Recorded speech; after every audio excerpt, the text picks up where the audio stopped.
Olá, boa tarde a todos. Eu sou o professor Monclar Lopes, docente de língua portuguesa do Departamento de Letras Clássicas e Vernáculas e professor do programa de pós-graduação em Estudos da Linguagem da Universidade Federal Fluminense. E também pesquisador do CCO, Grupo de Pesquisa, Conectivos e Conexão de Orações. Quero dar as boas-vindas a todos os que estão presentes, virtualmente, para mais este evento do CCO, em especial ao nosso convidado internacional, o professor Dr. Graeme Trousdale, da Universidade de Edimburgo, na Escócia. O CCO, Grupo de Pesquisa Conectivos e Conexão de Orações, foi fundado no dia 15 de setembro de 2015, no Instituto de Letras da Universidade Federal Fluminense. O CCO é um grupo jovem no cenário acadêmico nacional, mas que já conta com produção acadêmica relevante e tem marcado sua presença na pesquisa nacional. O objetivo do grupo é, como indica a sua própria identificação, investigar o papel dos conectivos na gramática do português e os diversos processos de conexão de orações, nas abordagens tanto sincrônica quanto diacrônica. Partilhamos uma visão funcionalista da linguagem, mas nossas investigações estão sempre abertas ao diálogo com outras vertentes teóricas. Para conhecer mais o nosso trabalho, acesse nossas redes sociais.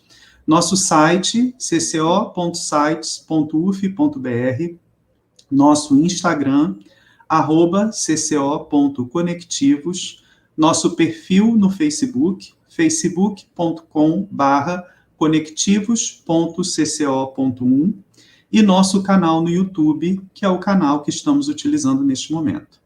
Nosso grupo hoje é formado por 7 docentes da UF, da UERJ e do Colégio Pedro II.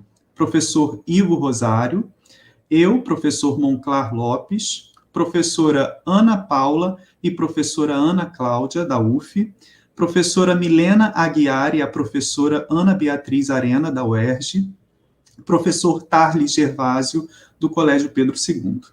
E também por doutorandos, mestrandos, alunos de graduação e outros interessados na temática que investigamos. Inspirados em experiências desenvolvidas em algumas universidades do país, os docentes do CCO propõem, no rol de nossas atividades acadêmicas, um encontro de discussão e debate científico de curta duração. Trata-se do CONECT, em clara alusão ao nosso objeto central de pesquisa, os conectivos e a conexão de orações.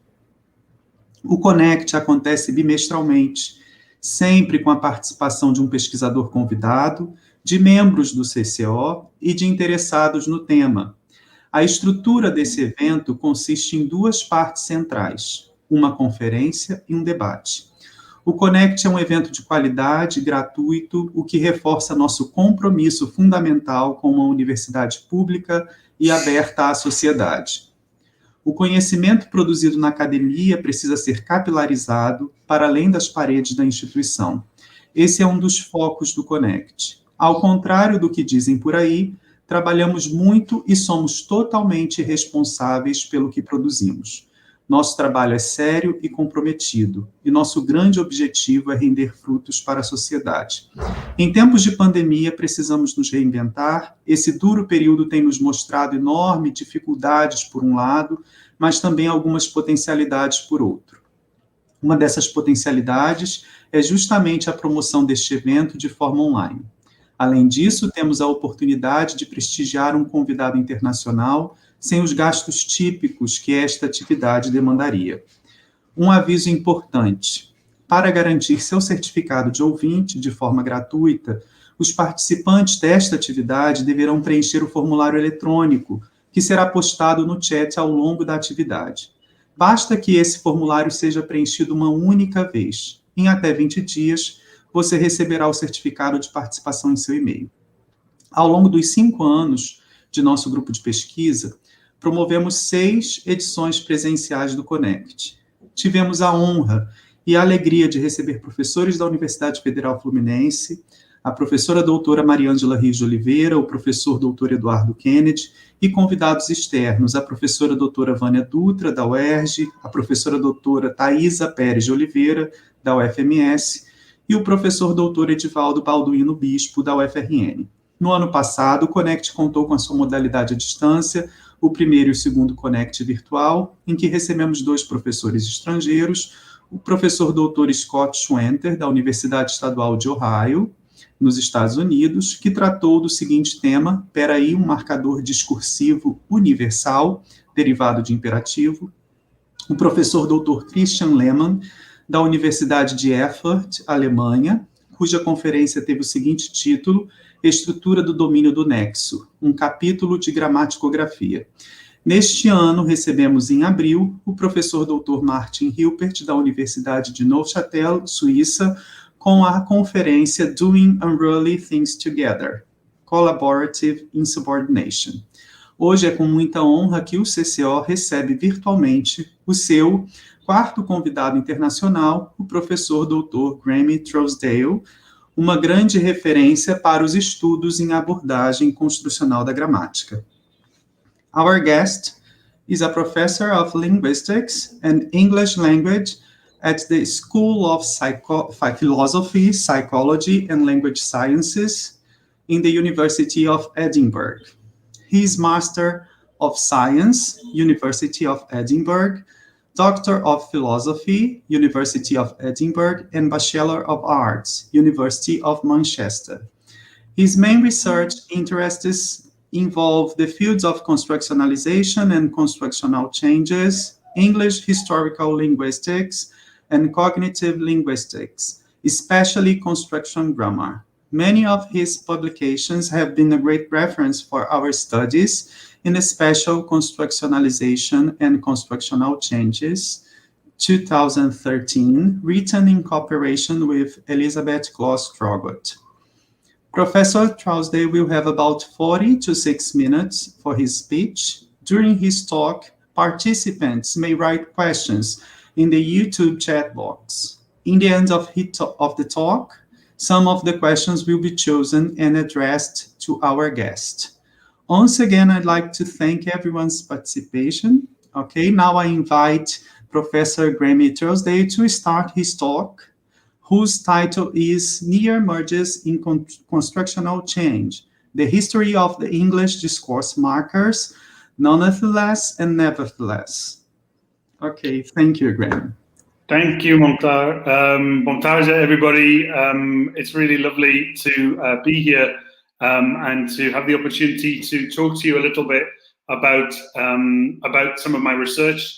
I'm looking forward to the questions afterwards. I'm just going to share my screen now, and hopefully you will see the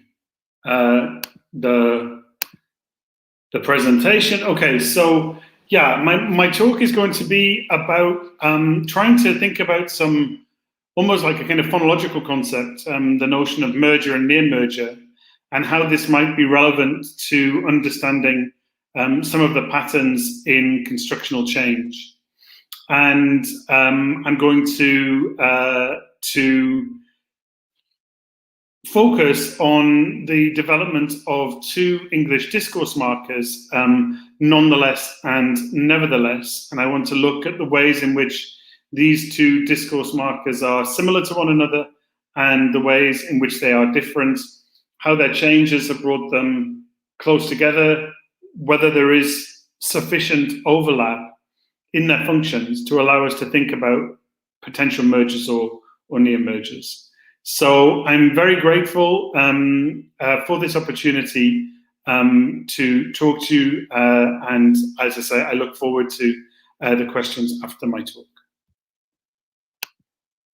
So the outline of the talk is, first of all, to provide some context where we look at constructional approaches to change. As Mokhtar pointed out, my work recently has focused very much on diachronic construction grammar, and it's very interesting to see how that field has developed over time. There are lots of interesting new avenues of exploration in diachronic construction grammar, particularly, I think, in relation to the understanding of the shape of the constructional network. And I want to talk a little bit more about work that Elizabeth Traugott and I have been doing, reconceptualizing aspects of constructionalization to bring the notion of the constructional network more to the fore. I'll then say something briefly about discourse markers and why discourse markers are interesting to look at in terms of constructional change. And again, provide a little bit of a kind of grammatical background on why discourse markers are relevant. And then I'm going to look at some contemporary analyses, both by grammarians and by language users, on how nonetheless and nevertheless are used in contemporary English. It's quite interesting to look at the ways in which language users reflect on their language use to talk about whether these words are the same or different. My case study focuses on one of these, particularly on the development of nonetheless. I look a little bit at some quantitative analysis, but mainly my focus is qualitative. And then finally, I try to draw some implications, the notion of synonymy and the extent to which emerging synonymy can be taken to be evidence for a constructional merger or constructional de-merger. So, in the work that's been done on constructional approaches to change, the focus has very much been on understanding how conventionalized patterns, understood as form-meaning pairings, have developed.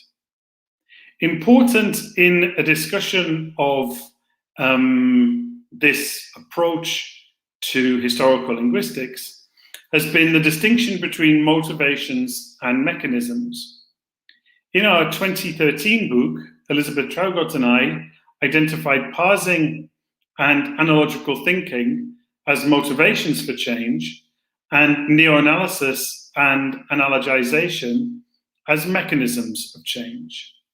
More recently, we've been starting to think about whether a more appropriate way of understanding this is to compartmentalize some of the psycholinguistic dimensions of language change and the sociolinguistic dimensions, particularly to suggest that psycholinguistic dimensions are relevant for speaker innovation and sociolinguistic dimensions are relevant for language change. Therefore, these motivations and mechanisms of parsing and analogical thinking as motivations in the analysis and analogization as mechanisms are not actually particularly appropriate or relevant for understanding change. They are actually to do with innovations. They're to do with what individual speakers, individual minds do. Communities don't parse or think analogically, in my view. That is the property of an individual mind. An individual mind parses an individual token. And analogical thinking is a property of individual speakers, not communities of speakers. Change, by contrast, involves conventionalization across a community. And in the data that we look at, when we look at historical corpora, what we're able to do is to try to make some associations between behavior, usually of writers rather than speakers, but the behavior of writers and individual writers that can give an indication of how they are parsing strings, how analogical thinking might have been operative, but also looking at the transmission of those changes the transmission of those innovations across speakers. As more and more people innovate in the same way, so a change can take place. And as far as the context is concerned, and context is, of course, essential for understanding patterns of of language change, the textual context in which change can take place. Assemblies of linguistic contexts are also important. And here we might look at collocations. And it's these two different things, assemblies of linguistic contexts and the development of conventionalized patterns, that led us in 2013 to propose a distinction between constructionalization and constructional changes. A recent debate within the field has been whether that distinction can be upheld. And I'll be talking a little bit in a moment about new ways of thinking about constructionalization. But I do believe that it is an important distinction, it can be maintained, and I think the development of nonetheless as a discourse marker is a good way of illustrating this. So, for a long time, work in construction grammar has recognized that constructions consist of not just a form component and a meaning component, but also a symbolic link between those components. And in the 2013 book, we tended to focus a lot on the form and the meaning component and less on the links. But much work in diachronic construction grammar recently has been concerned with understanding the nature of the links, typically the links that exist between constructions, whether you've got constructions that are more general than others, so the relationship between schemas and microconstructions, or whether on a horizontal level, what relation exists between constructions of a similar degree of generality. So relations that exist, the links between constructions, microconstructions on the same level. Perhaps a little bit less attention has been paid to another link, and that's the link that is the symbolic link between the form and the meaning for an individual construction. And in our recent work, Traugott and I have characterized constructionalization slightly differently. We're now exploring the idea that constructionalization should be seen as the creation of a conventionalized symbolic link between form and meaning, and particularly that that link involves an addition of an item to the constructicon. In other words, that it involves something new that is added to speaker knowledge. Construction grammar takes as a basic principle that what you know when you know a language is to know the constructions of the language. You know the language's constructicon. And what we're interested in constructionalization is the process by which these new constructions get added to the constructicon and shared. And we think that the development of this symbolic link between form and meaning is essential. This contrasts with changes that happen to existing constructions but don't result in a new item in the constructicon. For example, reduction of the be going to future to beginner counts as a constructional change. In 2013, what we said was it doesn't involve the creation of a new node. And I think what that means is it doesn't actually involve the creation of a new symbolic link. The case study that I'm going to explore is the development of nonetheless in the later history of English. So the first question is, how do we get from the example in 1 to the example in 2? So the example in 1 from the early part of the 19th century is as follows. In modern times, the savage nature of barbarians has been tamed by missions.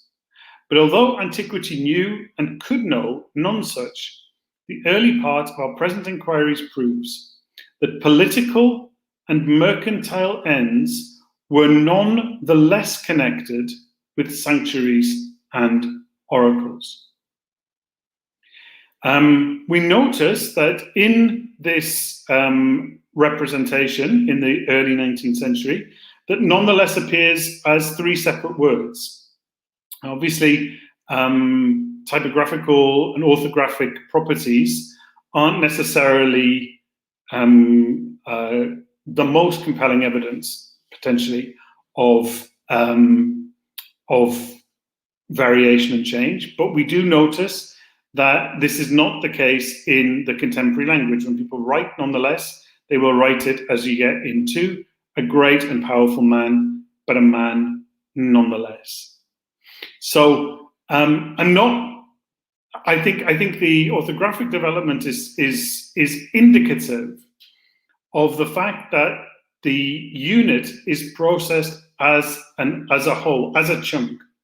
And the question is, how does this chunk develop, both in terms of its form and in terms of its meaning, such that something new is added to the constructicon? And then my second question concerns the relationship between that development and the creation of nonetheless with the existence of a very closely related form, nevertheless. And the reason that I think this is interesting is because it's clear that in some cases, the two forms look to be interchangeable. So in 3, we can imagine a situation where somebody is talking about a particular performance of a play that they've seen, and they say it's a terrible production. I like the play nonetheless. And it seems to me that in this case, nonetheless and nevertheless are interchangeable. 3 and 4 to me mean the same thing. But it's not always the case. So in 5, it's possible to say, you'll never guess who I've just seen, Bob, and at the gym nonetheless. But it doesn't seem possible to say that with nevertheless. You'll never guess who I've just seen, Bob, and at the gym nevertheless. As a native English speaker, this strikes me as being different. So why is it the case that nonetheless and nevertheless can seem to be interchangeable in some contexts, but not in others?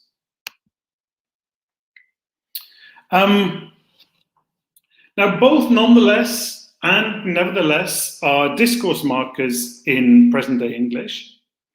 And for the development of nonetheless, I'm interested in looking particularly at a meaning change. How the change develops from a sense not at all, whatever the adjective or the verb is, not at all less X, to a sense despite that. And then what happens, as we saw in the previous examples, guess who I've just seen, it functions as a marker of speaker surprisal. What I'll do is make some use of quantitative analysis. It's pretty simple. I'm not going to go into detail on the quantitative study, but I want to talk a little bit about the qualitative analysis, which is a little less simple, perhaps. Discourse markers is in itself an enormous topic.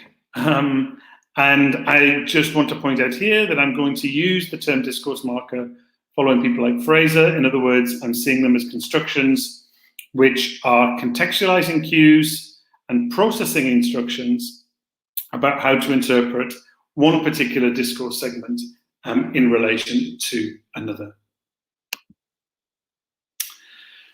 Now, in a paper that came out about 10 or so years ago, Bell argued that in terms of the specific subtype of discourse marker, that it is, nevertheless, works like yet and still. In other words, it's a concessive, cancellative discourse marker.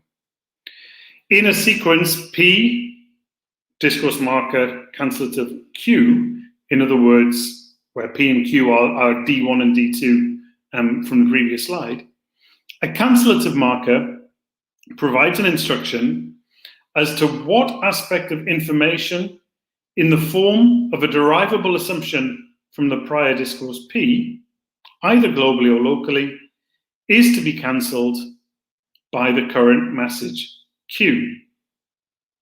In a concessive relationship, this assumption is a potential consequence derivable from the prior discourse. A concessive cancellative marker both concedes the truth of the prior discourse and signals the cancellation of the potential consequence derivable from the prior discourse segment.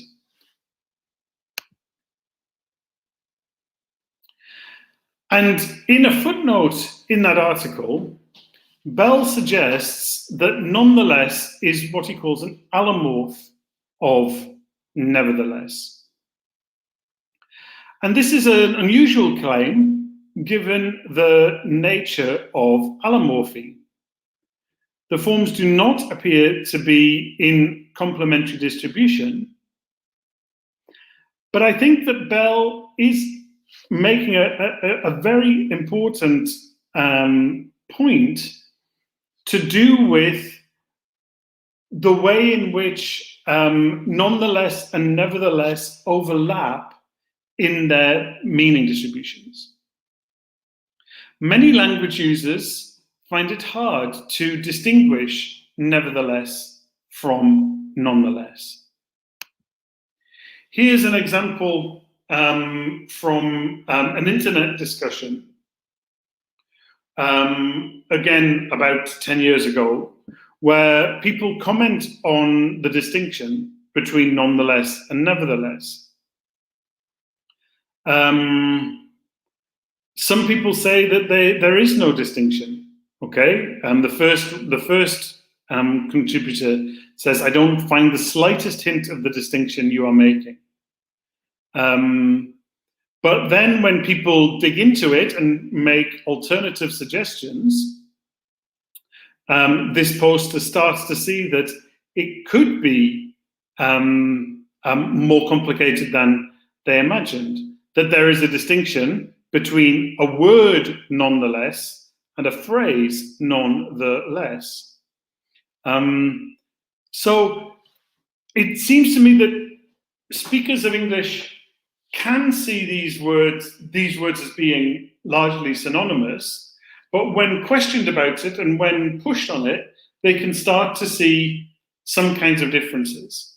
And we often see in studies of phonological change a similar kind of pattern in relation to production and perception, that people may produce things that are different, that they don't perceive as different, or produce things that are the same that they think are different. So there's this interesting parallel, I think, here between what's going on phonologically in mergers and near-mergers and syntactically in the development of the meanings of these discourse markers. If there is some allomorphic relationship, as Bell suggests, we would expect the distribution of nonetheless and nevertheless to be different. By contrast, if nonetheless means exactly the same as nevertheless, we would not expect to find constructional niches. And so that's the issue that I want to explore. Do we find differences in distribution? Do we find constructional niches for these two forms? And I'm going to look at some simple frequency counts as quantitative evidence and some corpus data, qualitative corpus data, to track the development of nonetheless and to explore the relationship between these two forms. In terms of the earlier history, the Oxford English Dictionary suggests that nonetheless, of the kind that we saw in the 19th century example from Koha, is part of a set of forms that consists of an adverb, of which the set includes none, much, all, and others, an adverb the, distinct from the definite article the, and a lexical comparative adverb such as brighter, worse, or wiser. So we can get combinations like none the worse, much the better, all the brighter. And that C position allows for not just inflected comparatives like brighter or wiser, but periphrastic comparatives like more exhausted or less tired. The circumstances are often introduced by a following prepositional phrase that's headed by for. So we find examples like, he was much the better for his holiday. The reason that he's much the better is he's had a holiday.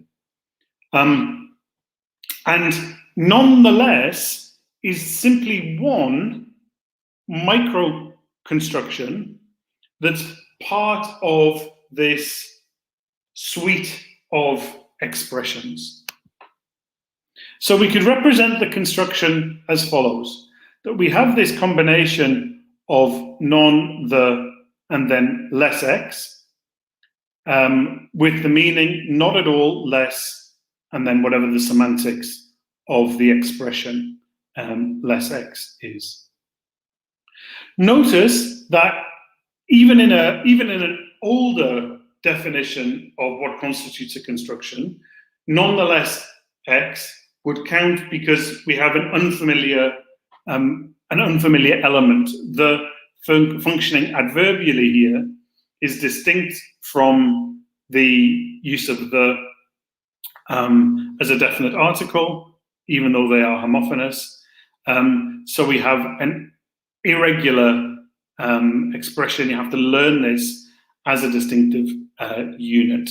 So on those grounds, on kind of early Goldberg 95 grounds, this would constitute as a construction because there's some irregularity in the form that's not predictable, even if you know other constructions of the language.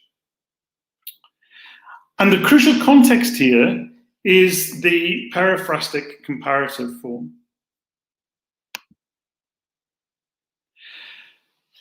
But when we look at examples like this from Reddit, look who I found, and at Harvard nonetheless, this expression has neither the form, i.e. the syntax, nor the meaning, whether that be semantics or pragmatics, of the earlier construction. Instead, what nonetheless does is convey the speaker or writer's surprise. In other words, finding whoever the person found at Harvard is surprising, okay? In other words, D1 and D2 are surprisingly incongruous because of X. And this ties in with what Bell was talking about in terms of concessive cancellative, okay? I found X, X was at Harvard. I would not expect to find X at Harvard, but I did. So asserting the truth that the person was found at Harvard, but nevertheless recognizing that this was surprising. Now, the earlier construction, where you have these three adverbs, non and the and less, continues to be attested in the modern period. So we've got in 8 a late modern phenomenon. It will be found to be nonetheless important in consideration of the 8. What kind of evidence do we have for the fact that the expression comes to be univerbated? Well, as I said earlier on, we have an orthographic argument that I think is slightly weaker, but much more important is the positional variation, and this would be much stronger. So the fact that nonetheless has to be followed, the earlier example, the earlier construction, has to be followed by an adjective or a verb form, as in important in 8, means that this sequence is tied to a particular position, pre-adjectival or pre-verbal. If we find instances where the position can vary, such that the sequence could appear, for instance, utterance finally or utterance initially, and it was combined with a change of meaning, this would suggest a constructionalization. A new conventional symbolic unit would have been created, a new link between form and meaning comes into being, and something is added to the English constructicon. If we look just at Univerbation, then we see some interesting patterns in COHA, in the Corpus of Historical American English. And that is that essentially the univerbated form is largely absent in the 19th century. Towards the very end of the 19th century, we have a handful, very low numbers of tokens, really nothing until 1910. The non-univerbated expression is fairly infrequent, even in the very early 19th century, but it does seem to become a little bit more frequent as the 19th century progresses.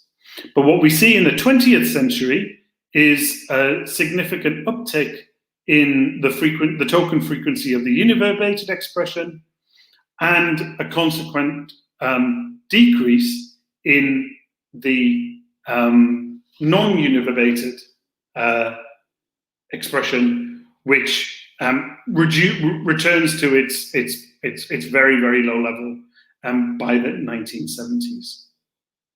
So purely on, as I say, I accept that this is a weaker argument, but purely on univerbated grounds, on token frequency, it does look like there has been some change. The first example in COHA appears to be in the 1880s, and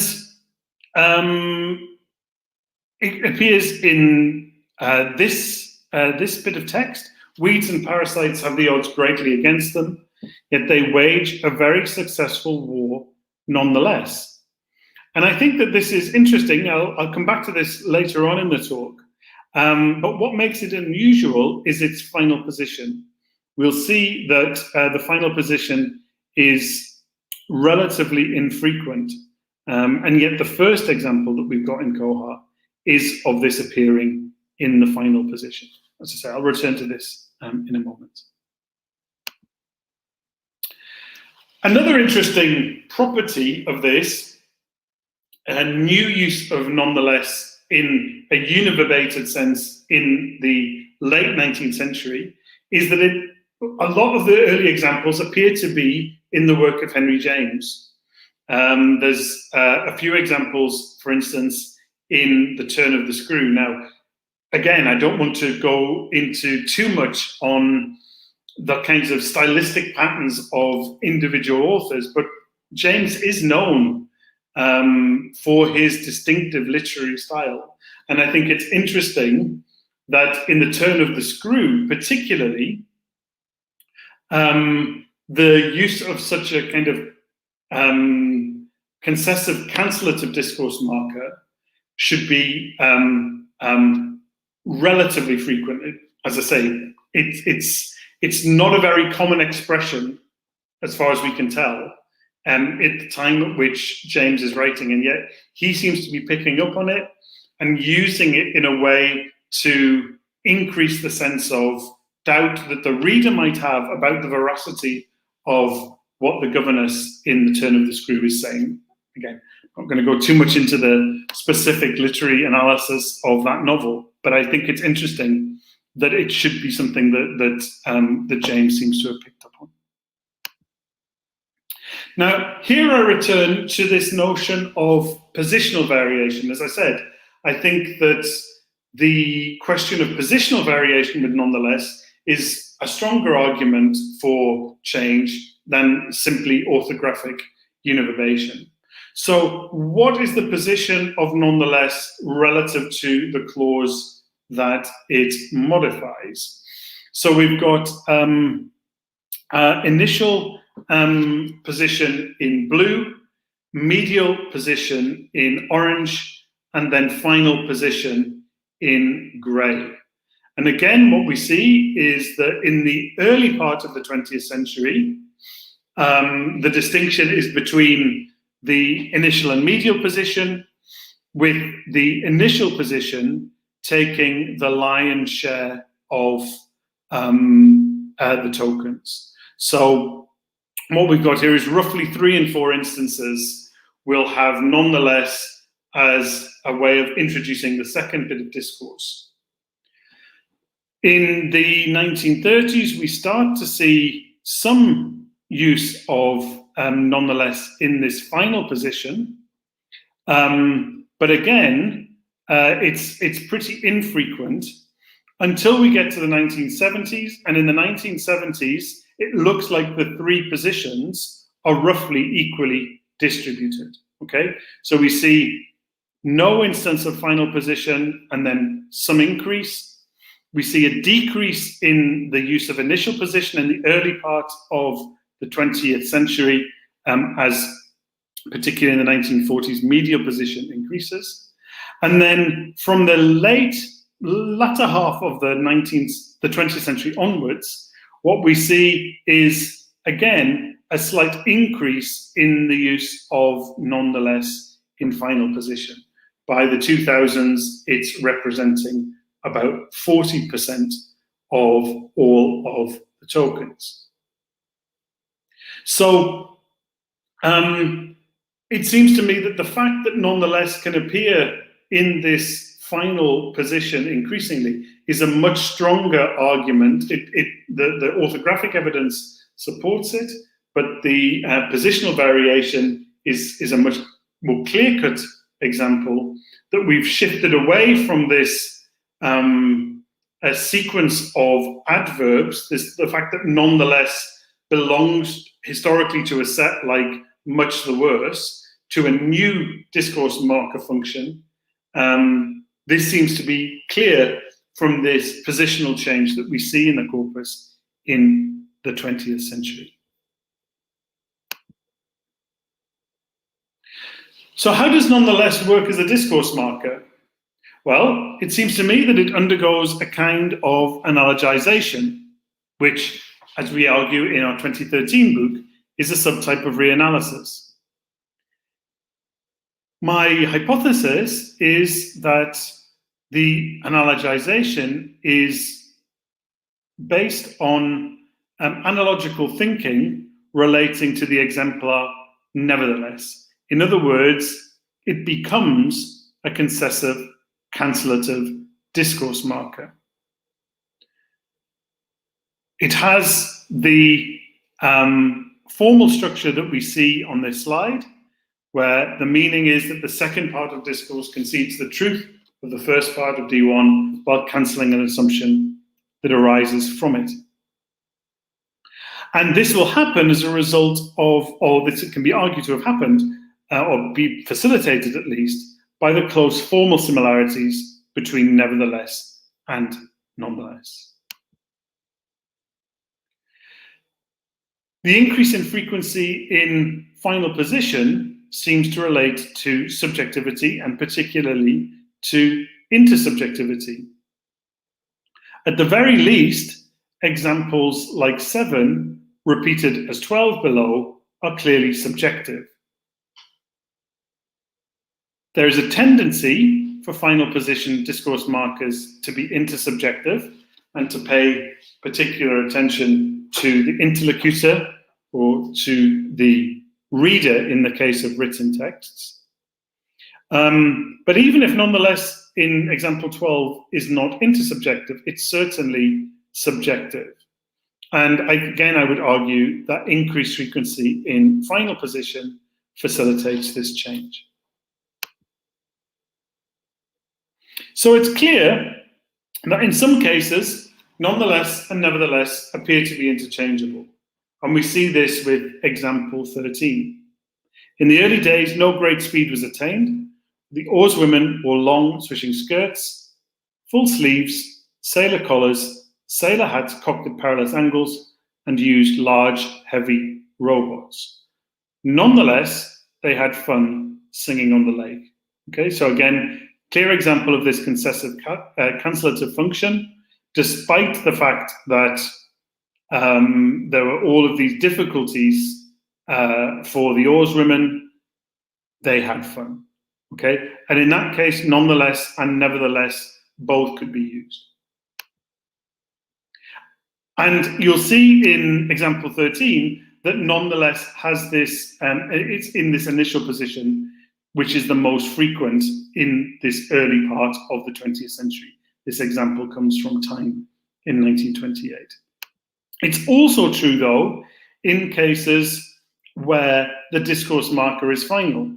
Here I have a more modern example from the early part of the 21st century. There was no sympathy in his eyes today, but an odd look nonetheless. And again, here, nevertheless, could be used. However, in this new surprisal sense, look at who I found, and at Harvard nonetheless, it is not possible, despite the fact that nonetheless is in final position, to have nevertheless as an alternative. Is this something to do with the relative token frequency of nevertheless versus nonetheless? Again, I had a look at Kohar, again, looking very simple, as I said, a very simple quantitative analysis, just looking at some token frequency data. But again, what we see is nevertheless is much more token frequent up until the early part of the 20th century. And then as nonetheless increases in frequency, nevertheless, which is represented in this orange line, decreases in frequency. At the latter part of the 20th century, it looks like both of these forms are decreasing in token frequency, but certainly they're coming very close together, as you see in the kind of very last stage, in this kind of beginning of the 21st century. There's very little in terms of token frequency to distinguish both forms. So how does this relate to this question of mergers and near mergers? In phonology, when a merger takes place, it's expected that both production and perception will pack together. That, if you like, is the kind of default assumption. For lots of users of English, when they utter the words meet as a verb and meet as a noun, they don't produce a distinction. And when they hear a recording of themselves saying the words in isolation, they don't perceive a distinction. That's pretty standard for mergers. But there are cases where speakers make a distinction in production, so they will actually have a phonological distinction, but they don't hear that distinction when a recording is played back to them. And this is the kind of classic near or apparent merger. And so I would like to suggest that maybe what's happening in the development of nonetheless and nevertheless is a case of a near merger. There is a strong functional overlap in many uses of nonetheless and nevertheless. But despite this, they have remained distinct because they are not entirely interchangeable. And I think that the fact that they have remained distinct allows for a further constructionalization of nonetheless in this final position. So again, we've got this meaning, this kind of surprisal incongruity sense that's specific to nonetheless that we don't find with nevertheless. And that's because, despite their functional overlap, the two forms have not actually fully merged, if we can adopt that phonological concept when we're thinking about morphosyntactic and semantic pragmatic developments. The fact that the two forms are related but can be distinguished seems to be a plausible explanation for some of the overt discussion of the similarities and differences between the two forms, as we saw briefly in that little screenshot I took of the Reddit conversation. Some speakers do produce a distinction between the two forms, even if they may not perceive a distinction, such that it's only the distinction is only made clear to them once somebody's engaged in a kind of more active discussion with them. And it seems to me that it's extremely important to recognize that the context is critical for making a distinction. If we think about frequency factors and the quantitative data, the token frequency changes do at least suggest that nonetheless is what we might call gaining ground on nevertheless. And so this again would point towards something coming very close to a merger, even if it's not entirely merged. Okay, so to conclude, it seems to me that discourse markers continue to provide a very interesting testbed for theories of language change. As procedurals, they're fascinating as ways of exploring the nature of form-meaning developments in language. I think that the development of nonetheless can be adequately explained in a diachronic construction grammar framework, and that there is evidence of repeated constructionalizations. As a result, this is an important distinction to make, and clarifying what distinguishes constructionalization from constructional change is something that we should still continue to explore. I don't think that nonetheless is an allomorph of nevertheless. I think there is some functional overlap in certain cases, but there are also unique constructional niches. And this seems to be attested both in production data, in terms of how speakers appear to be behaving based on corpus evidence, and also in perception data when we look at the kinds of overt comments people make about language, the kind of metalinguistic argumentation that interests people so much, particularly when it comes to grammar and meaning. Thank you very much. Here are some references. I'm looking forward to any questions or comments that you might have. Okay, thank you very much, Professor Trousdale, for your brilliant talk. We have 5 questions from the audience, so I will read them for you. The first one is mine. So you and Trogot have recently changed constructionalization concept, which is now associated with the addition of a new item to the construction. One question about that: how can one know what kind of change results in a new construction or not? Right. So I think what you would want to be able to demonstrate is that in a corpus of data, there is a sequence which has changed its form and its meaning in such a way that a learner of the language would have to learn that as a new form meaning pairing. Okay. So the evidence comes from finding cases where a new interpretation is not a possible interpretation earlier on in the history of the language. To take the example of nonetheless, it's clear that when nonetheless is used in examples like it is none the less important that we do X, Y, and Z, that's clearly very different from and at Harvard nonetheless. Because there nonetheless is positionally in a different position. Less cannot be modifying a following adjective because there's no adjective following. So the positional stuff tells you that formally it must be distinct. And there's no surprisal sense in the earlier example. Nonetheless important. It's not surprisal.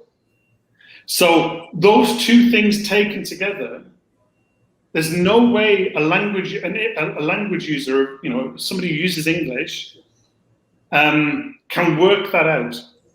They have to learn nonetheless as a surprisal, concessive, cancellative, to learn that as a distinct bit of language.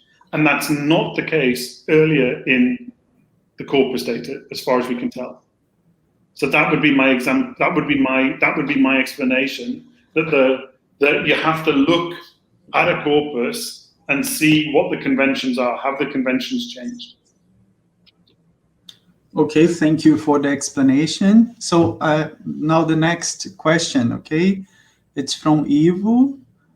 Considering that grammatical change usually occurs in micro steps and there are moments of structural and semantic ambiguity, how can we attest to the moment when we have a new construction? Okay, that's a really both really interesting questions on a theoretical level from you, Monclar, and from you. So the first thing about about when can we tell, I don't think we can. That's one thing. Most of the time, especially when it comes to grammatical procedural patterns, we can't tell when we've got a new construction. We might be able to tell in the creation of a new lexical item. I think that occasionally new words come up, and we can probably tell when that new thing has been attested. We can look in a corpus and we can say, when do we know the first time that anybody used the word Brexit? We can look at that and we can find that. Okay, there we've got a new construction. What happens historically in terms of the developments of the kinds of discourse markers that we're talking about? I don't think we can say this is when that happened. You've got two separate things that are going on. First of all, is you have to have, as I said at the start of the talk, the individual innovation. Now, we can look at a corpus and we can look at the behaviors of individual speakers and look at how their use may change across a lifespan. And that might give us an indication of an innovation on the part of an individual. And then if we see that individual innovation being replicated so that we've got more individuals who start to behave in the same way, then we've got evidence that the change has happened and that it cannot have happened later than that date, later than the date of the sharing. But as to whether it happened at a period of time prior to that, I don't think we can tell. All we can say is, what is the last possible date at which this could have occurred? Yeah, I guess so. Okay, thank you. The next one is from Tarlis. Is it possible to attest to constructionalization only through synchronous data, taking into consideration the coexistence of older forms with newer forms in the current state of the language?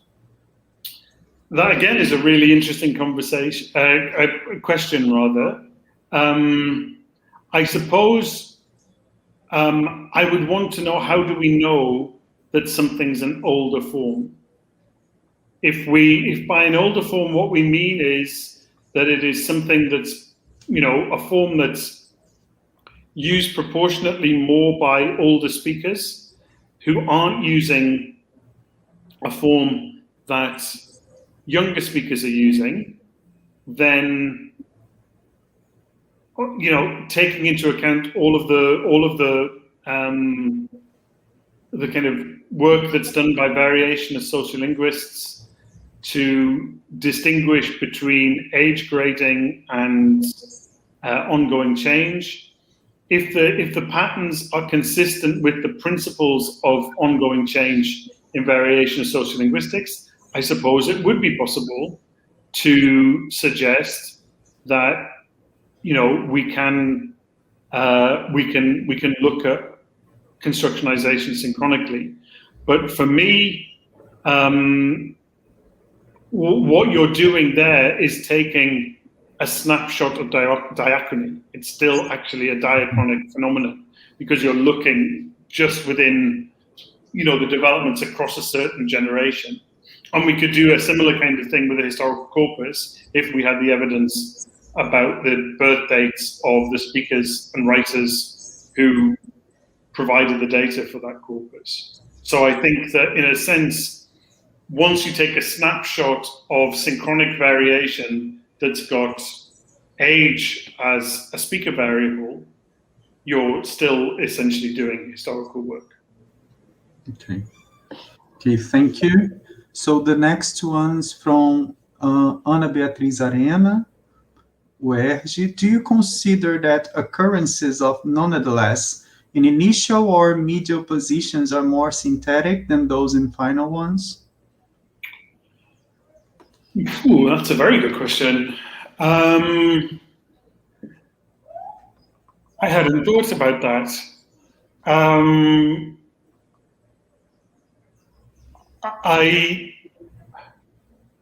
I wouldn't think that they would necessarily be more synthetic. I would say you're asking here, are all three uses of nonetheless considered to be those of a discourse marker? Not all three. So I think the ones where nonetheless, so when nonetheless is used in the position before an adjective or a verb, it's not a discourse marker. But its more recent use as a concessive cancellative, whether that be in initial, medial, or final position, is as a discourse marker. And then you've got this additional kind of surprisal thing that's going on that distinguishes nonetheless from nevertheless in final position, and that's a further distinction that can be made. So I think that it's the concessive cancellative can be in all three positions, initial, medial, final, just like nonetheless.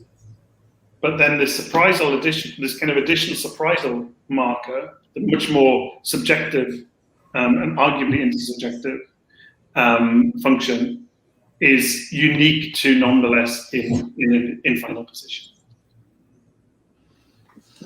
Okay, thank you. The next one from Cesar Nascimento. Well, I believe we cannot attest to the moment when we have a new linguistic construction, since these constructions will only be perceived when we analyze the historical context. I agree with that. A comment.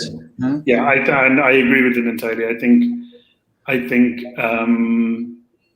we can't do that without looking at the historical context. Okay. So the next one from Flávia Iratavali. Okay. So, no, there is another one. Okay, so there is no variation between nonetheless and nevertheless. There is in the final position. The surprisal one is definitely variation because you can't get nevertheless in that position. Okay. So the one which appears in final position with a specific function, with this surprisal function, is something that distinguishes nonetheless and nevertheless, and that's why I don't think they've merged. Okay. Okay, from Flavia. Okay. So what exactly do you mean as symbolic in a new symbolic link? Something that is not really codified, but understandable by the learner? The surprise, for instance? Simply, by symbolic link there, what I mean is that it is marking a conventional association, that it is agreed in the speech community that this particular form has this particular meaning. Okay. That is what I mean by symbolic. Mm-hmm. Okay, so I have one last question from Vanya Sambrana. So we could point that nonetheless and nevertheless are discourse markers acting with a connective function. Yes. Yeah. I mean, the thing that they have in common, the bit where they do overlap is to do with the fact that they both, like yet and since, can work in this concessive cancellative way. So they form, again, you know, just as I was saying, the earlier uses of nonetheless, like nonetheless important, that sequence forms part of a kind of a set, like much the happier or all the better and so on. So the discourse markers nonetheless and nevertheless also form part of a set with yet and since as this concessive cancellative. So they have a kind of connective function in that they encourage the speaker to understand what the relation is between two different bits of discourse, but they have that specific cancellative and concessive meaning. Okay. Okay, so the questions are over. So once again, we would like to express our gratitude to Professor Trousdale. We hope we can sign new partnership in the near future. We would like also to thank the audience for their participation, okay? Só para terminar, okay, thank you. Thank you very much. Thank you, everybody, for coming, and thank you so much for all your interesting questions as well. I really appreciate the invitation to talk to you today. Ok, thank you again, Professor Trousdale. Só antes de vocês saírem, né, lembrar mais uma vez que vocês devem preencher o formulário, cujo link está no chat. Esse preenchimento funcionará como uma lista de presença. E reforço o que eu disse antes, que vocês receberão um certificado em até 20 dias. E, por fim, gostaríamos de convidá-los para o nosso terceiro seminário, que ocorrerá via remota nos dias 18 e 19 de outubro. O evento conta com a participação de convidados de renome nacional e internacional. Já confirmaram presença os professores Elizabeth Kloss-Traugott, Universidade Stanford, Christian Mathiesen, Universidade Politécnica de Hong Kong, Mário Perini, da UFMG, Sanderleia Longin, da Unesp, São José do Rio Preto, e Márcio Leitão, da UFPB. As seguintes modalidades de participação: apresentação de trabalho em comunicação coordenada ou em simpósio temático, e ouvinte. As inscrições para submissão de trabalhos foram prorrogadas até dia 10 deste mês, e para ouvintes estão abertas até 15 de setembro. Todas as informações sobre o terceiro seminário podem ser encontradas no site do CCO, cco.sites.uf.br. Participem. Obrigado mais uma vez a todos. Um abraço.